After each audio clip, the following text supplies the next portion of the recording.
I have to say I'm really impressed by the experience and commitment of everyone I've met here. And I'm looking forward to hearing more of your perspectives and your ideas as well when we talk about the exchange of ideas and best practices between Central and Eastern Europe and the Middle East. Before I go on, I'd like to give a little bit more information about the Media Sustainability Index. And the reason for that is that this is the perspective. This is my leading source of information on the remarks I'm about to give, and so for the sake of transparency, I thought maybe you should all know a little bit more about it.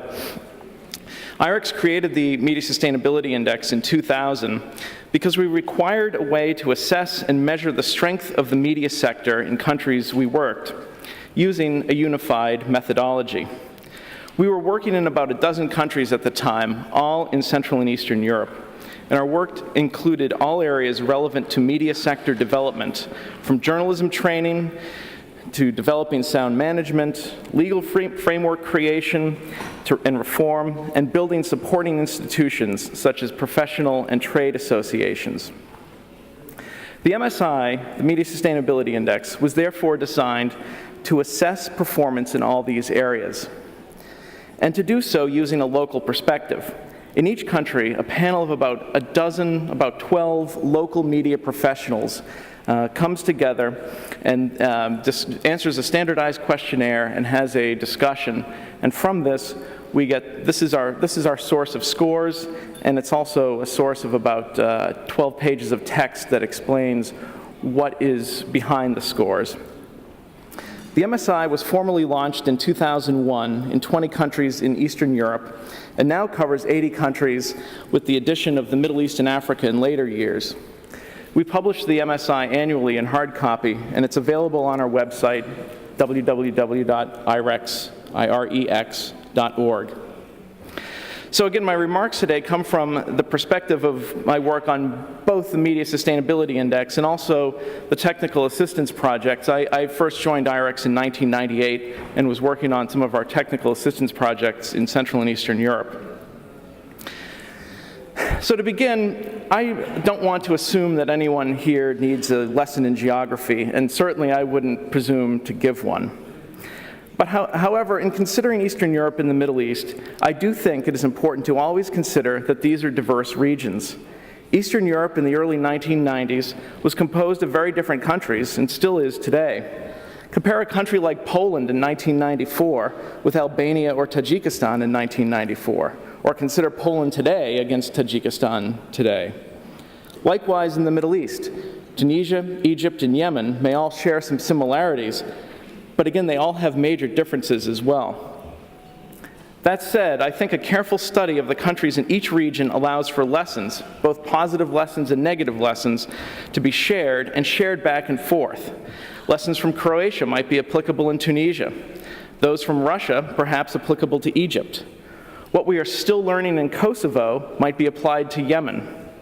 Likewise, lessons we will learn from a country like Libya, depending on the speed of its development, might one day be useful in a country such as Turkmenistan.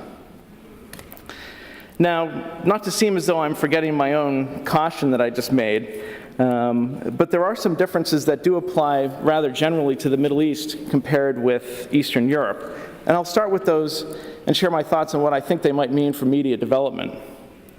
The first is the nature of the transition.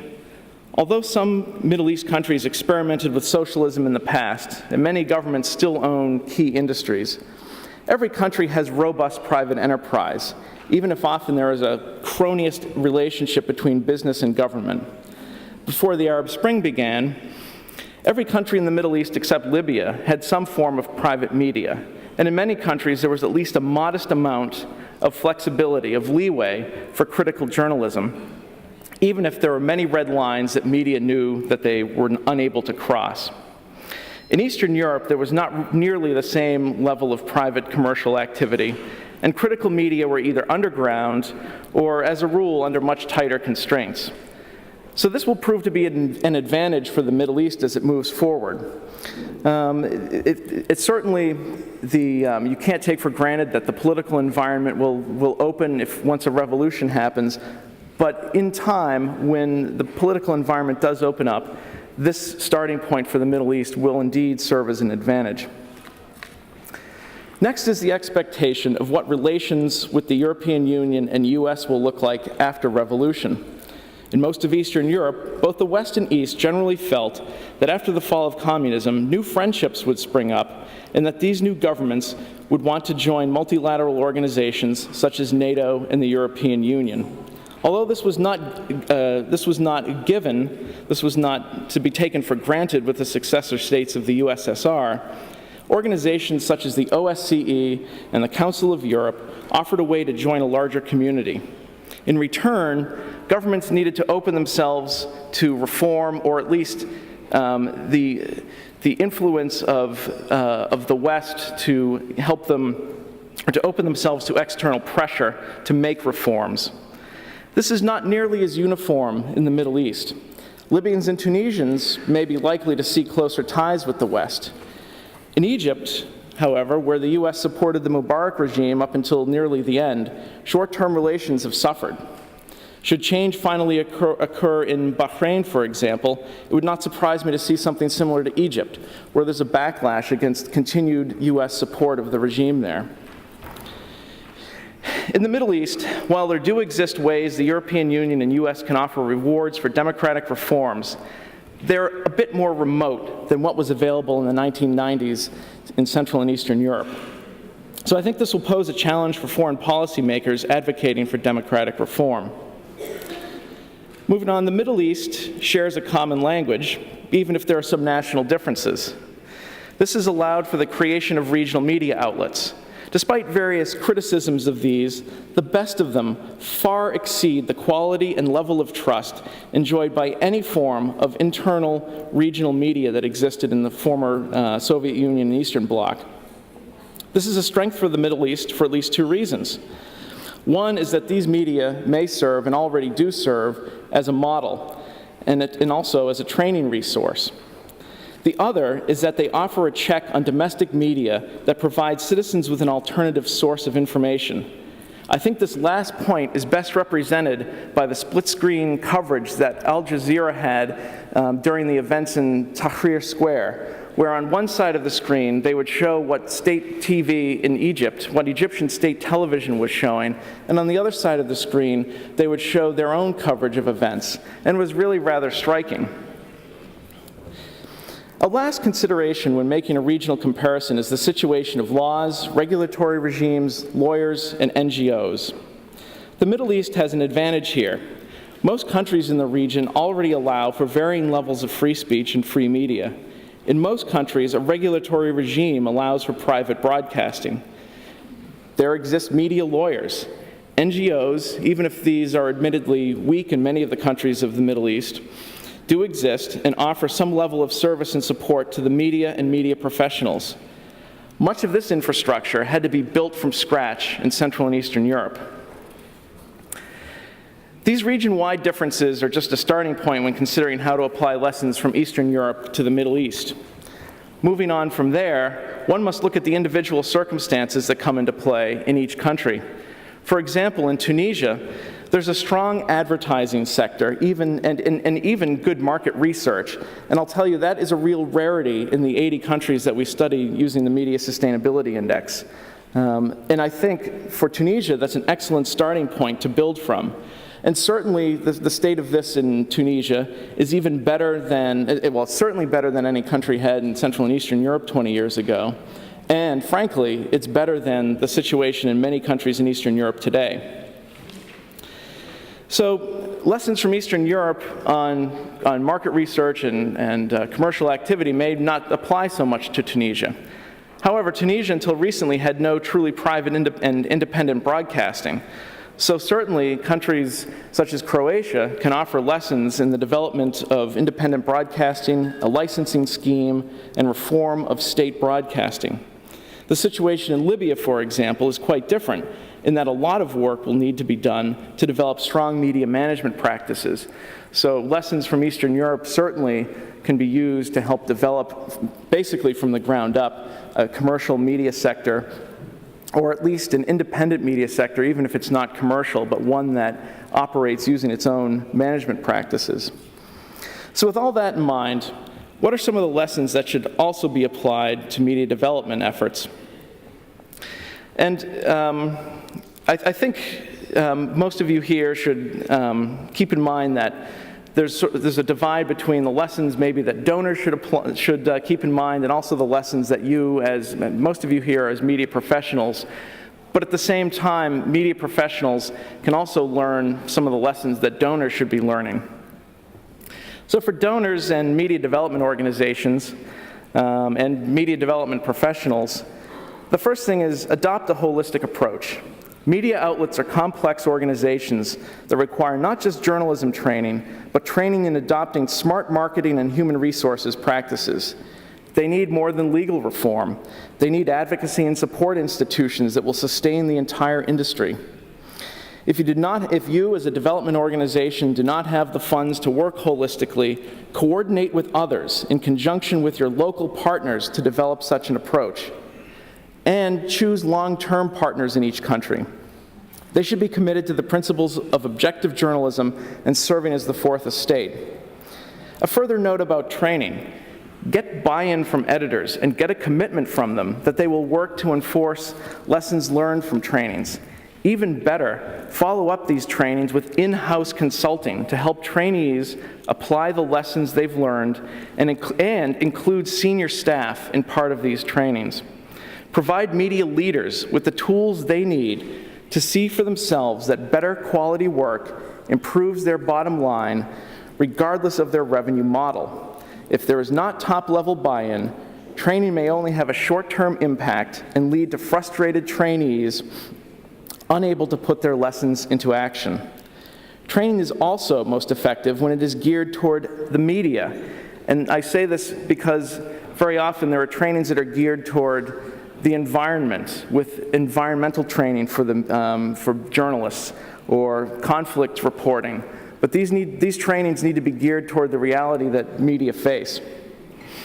And another point to donors: don't be afraid to make media in the countries under transition commercially successful if they have a commercial model. Donors should not shy away from making millionaires of innovative and successful media owners who provide a superior product. And that product is the information people need to make the decisions on matters from healthcare to politics. Setting an example of commercial success by providing quality information will hopefully inspire others to take up this task. Robert Picard's point yesterday about investment applies to donors as well as to governments. Half measures will not create sustainability, and providing funds directly to governments to foster independent media is unlikely to yield any results to speak of. And by the way, journalists and editors present here, consider these last few points when working with donors. Like I said before, they apply to you as well. Never feel that you must accept a plan from a donor that you feel is flawed or a waste of time or a waste of money. Work with them to improve their vision if it is lacking. It is absolutely not impolite to help them more effectively spend their money. You will not be offending them. Donors and implementing organizations will approach you, and many of you probably have already had them approach you. But this is not a hard science. They won't have all the answers, and they will need your help. Effective media development is built upon equal partnerships and teamwork. Western governments and local media alike often allow new leaders and new governments that may be favored or perceived to be reformist a good deal of flexibility early on when it comes to freedom of the press. I think about an example such as Georgia, for example. Or, for example, the case of governmental change in Serbia. So Western donors often overlook early transgressions, and frankly, so do independent media. However, you can't necessarily bank on the fact that these so-called reformist governments will live up to their expectations.